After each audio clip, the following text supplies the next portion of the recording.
ಇವತ್ತು ಬೆಳಿಗ್ಗೆನೆ ಮನೆ ಸ್ವಲ್ಪ ಕೆಲಸ ಇತ್ತು, ಅದನ್ನ ಮುಗಿಸ್ಕೊಂಡು ಬೈಕ್ ತಗೊಂಡು ರೆಡಿಯಾಗಿ ಹೊರಟೆ.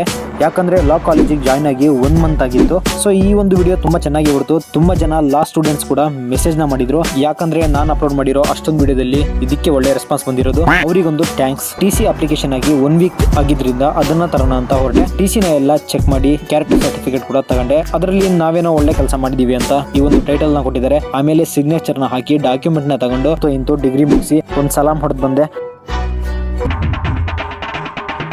ಕಾಲೇಜಿಗೆ ಬಂದ್ಮೇಲೆ ಕ್ಯಾಂಟೀನಿಗೆ ಬರಲೇಬೇಕು.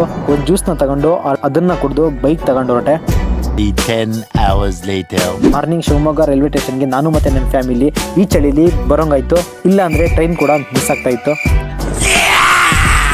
10 ನಿಮಿಷ ಬೇಗ ಬಂದಿದ್ರಿಂದ ಡೋರ್ ಓಪನ್ ಆಗಿರ್ಲಿಲ್ಲ. ಆಮೇಲೆ ಡೋರ್ ಓಪನ್ ಆಯ್ತು. ಹಾಗೆ ನಿದ್ರೆನ ಮಾಡಿ 7 ಗಂಟೆಗಿದ್ದೆ. ಚಳಿ ಬೇರೆ ಸ್ವಲ್ಪ ಆಗ್ತಾ ಇತ್ತು. ಅದಕ್ಕೆ ಟೀನ ಕುಡಿದು ಡೋರ್ ಹತ್ರ ಬಂದು ಸ್ವಲ್ಪ ಹೊತ್ತು ನಿಂತೆ. 3 ಗಂಟೆ ಮೂವಿ ನೋಡಿದ ನಂತರ ಸ್ವಲ್ಪ ಹೊತ್ತು ಹೊರಗಡೆ ಬಂದು ವ್ಯೂನೆಲ್ಲ ನೋಡ್ಕೊಂಡು ಬ್ಯಾಂಗ್ಳೂರಿಗೆ ಬಂದು ರೀಚ್ ಆದೆ. ಆಮೇಲೆ ಬ್ಯಾಂಗ್ಳೂರ್ ರೈಲ್ವೆ ಸ್ಟೇಷನ್ ಇಂದ ಸೀದಾ ಕೇರ್ ಮಾರ್ಕೆಟ್ಗೆ ಫಸ್ಟ್ ಟೈಮ್ ಕಾಲಿಟ್ಟಾಗ ನನಗೆ ಕಳಿಸಿದ್ದೆ ಇದು. ಪಕ್ಕದಲ್ಲಿ ಬ್ಯಾಗ್ ಇದ್ರಿಂದ ನಾನು ಒಂದು ಬ್ಯಾಗ್ ತಗೊಂಡೆ. ಪ್ರೈಸ್ ಬೇರೆ 300 ರೂಪಾಯಿ. ಅದನ್ನ ತಗೊಂಡು ಫ್ಲವರ್ ಶಾಪಿಗೆ ಬಂದು ನೋಡಿದ್ರೆ ಆರ್ಡರ್ ಕೊಟ್ಟು 1 ವೀಕ್ ಆಗಿದ್ರು. ಇವ್ರು ಇನ್ನೂ ರೆಡಿನೇ ಮಾಡಿರಲಿಲ್ಲ. ಆಮೇಲೆ ಅದನ್ನ ರೆಡಿ ಮಾಡಿಸ್ಕೊಂಡು ಜ್ಯೂಸ್ ನ ಕುಡಿದು ಐಟಮ್ ನ ತಗೊಂಡು ಆಟೋನ ಕ್ಯಾಚ್ ಮಾಡ್ಕೊಂಡು ಸೀದಾ ಗೌರ್ಮೆಂಟ್ ಬಸ್ ಸ್ಟಾಪಿಗೆ ಬಂದೆ. ಬಸ್ ಹತ್ಕೊಂಡು ಊರಿಗೆ ಬಂದೆ. ಅಷ್ಟೇ ವಿಷಯ. ಅಲ್ಲಿ ತನಕ ನೆಕ್ಸ್ಟ್ ವಿಡಿಯೋದಲ್ಲಿ ಸಿಗೋಣ.